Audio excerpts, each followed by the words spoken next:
Hi Chris, it's Tuesday, September 7th, and here's what's going on today. Watched your video, of course. The shop looks awesome, so good deal. Glad to hear that you're prepared for both the summer and the winter, because that would have been really sucky if 5 months out of the year you couldn't use it. But yeah, it sounds amazing, and actually it's kind of inspired some thought between Becky and I.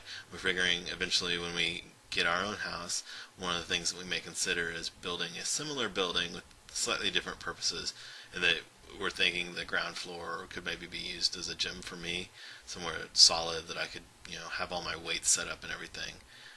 But we probably do the same two-story setup, because we figure the upper level could be like storage, and then I'm thinking I would leave part of it open as a place where I could like hang a climbing rope, and that could be really cool too.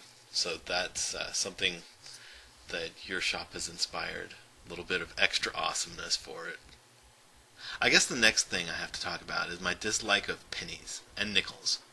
I don't know if you watched the video that I linked to on Facebook, but I'm going to stick another link up here because it's really kind of aggravating me right now. It's been something I've thought about over probably the past few years, off and on, but since someone else brought it out, specifically John Green of the Vlogbrothers, he ranted about it a lot more eloquently and with more detail than I'm going to be able to. Basically, pennies and nickels both cost significantly more than they're worth to produce.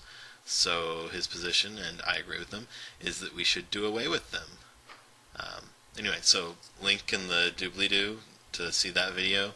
It's a great video. You should click the link and see it. So I was kind of wondering if and when you were going to mention the change of the animals in the background. But on that note, this is a hedgehog. It's not a squirrel. That's a squirrel. Hedgehog.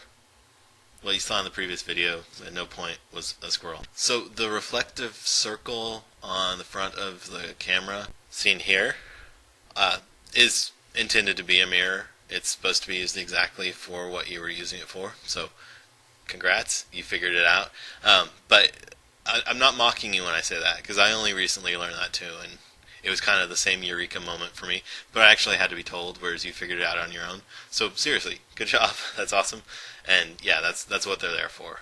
I don't remember what I was watching that told me that, but yeah, exactly. You went on a little tirade in your last video about making people happy through awesomeness and exposing them to things that they wouldn't otherwise see in a good way, in a good light.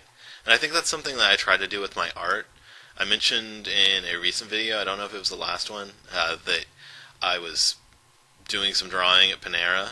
I don't think I went into the details, but there was a guy who was standing there watching me and just kind of watching what I was doing and seeing the details of the picture, which I'll show you in a minute where it's gotten to now. But he was really impressed and really liked where it was going, and he was one of many people actually who's seen my artwork who's told me that I should sell stuff.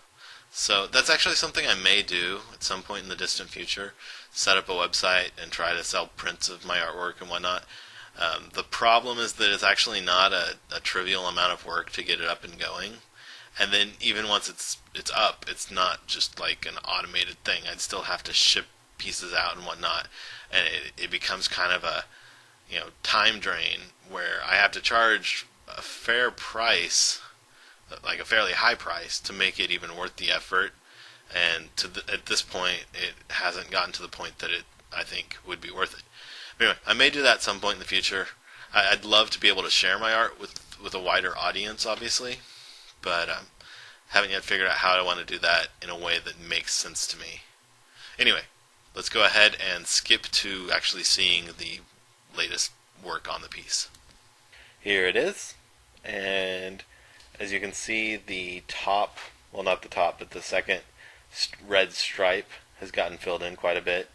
We'll zoom in on that a little. There we go. It says, "We, the people of the United States, America, in order to form a more perfect union."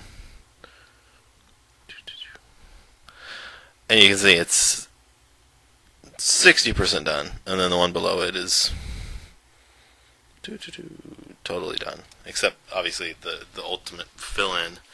I was actually hoping to get the top stripe, or the second stripe there, done this last weekend, but I didn't end up working on it as much as I thought. I don't know if saw on Facebook, but Becky was feeling sick with migraine stuff going on. It was really uncool. But so we our plans for our free Monday kind of fell apart. But that's okay. She's feeling better now, although she's sore from yard work. And I guess on that note, I'll finish up for the day. Chris, I'll see you when I see you. Don't forget to be awesome.